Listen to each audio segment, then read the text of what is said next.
Hey guys, Scott here, and today I want to go over my favorite Wesker build. I have been playing him pretty much nonstop since he's come out.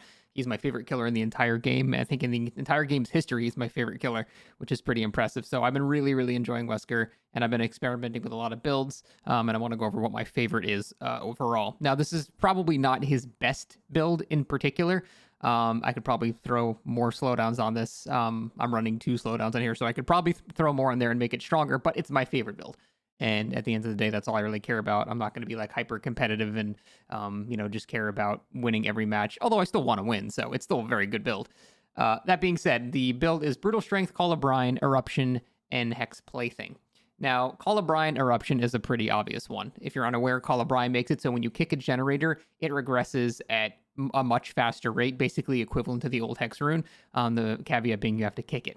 And that's very strong because if you get someone away from a generator, kick it, and then chase them, and they don't come back for 40 seconds, it's regressed a ton. It's a huge amount of regression. Very good perk.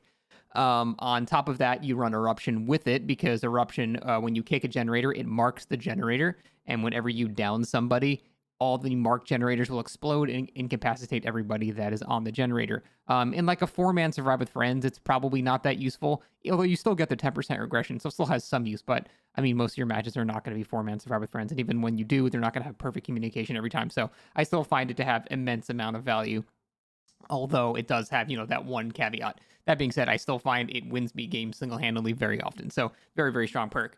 Now, the other two are just sort of things that I've been really messing with. I've tried, like, Save the Best for Last as the whole hoarder strat with the sprays, and there's, like, a lot of interesting things you can do with Wesker, but I've found just sort of the basics, just things that just happen. I don't have to really plan around them. They just happen, and that's why I kind of like them. So Brutal Strength, I used to not be a fan of this perk, but ever since they reduced the pallet kick times, reducing that time even further, you can really make it so people get very little distance after you kick a pallet. In fact, if with Brutal Strength, if you kick a pallet and a survivor just runs in a straight line, you can immediately double dash and hit them.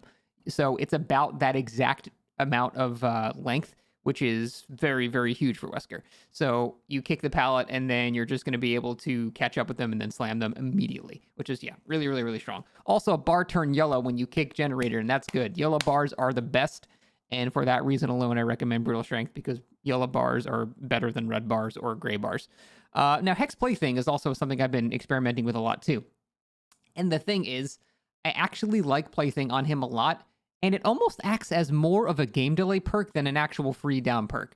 Because the thing is, with Wesker, everyone's accustomed to having a very giant terror radius. So when you have a perk that removes his terror radius entirely, he is very quiet. Even killers like stealth killers like Wraith or Myers or Ghostface, they all have very loud audio cues that you can hear them. Ghostface, it's the flapping of his cloak. Myers is a very heavy breathing sound effect, and Wraith has that kind of cat purr snarling sound. So you can still hear when they're coming, and they're going to be able to, react in time. Wesker has basically no sound. He's like Pinhead. He's very quiet in terms of his ambient sounds and his footsteps and stuff. So if you have no terror radius, you can just straight up grab people off generators because there's very little indication that he's nearby.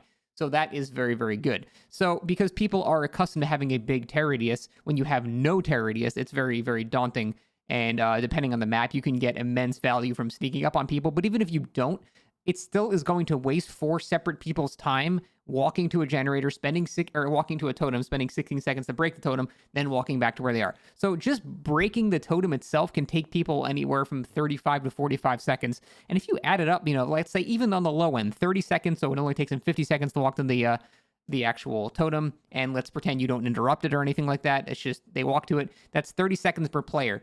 So that's going to be 2 minutes of slowdown just from having that perk. And if they choose to not break it, well, now you have a Wesker with no terror radius, which is frankly terrifying.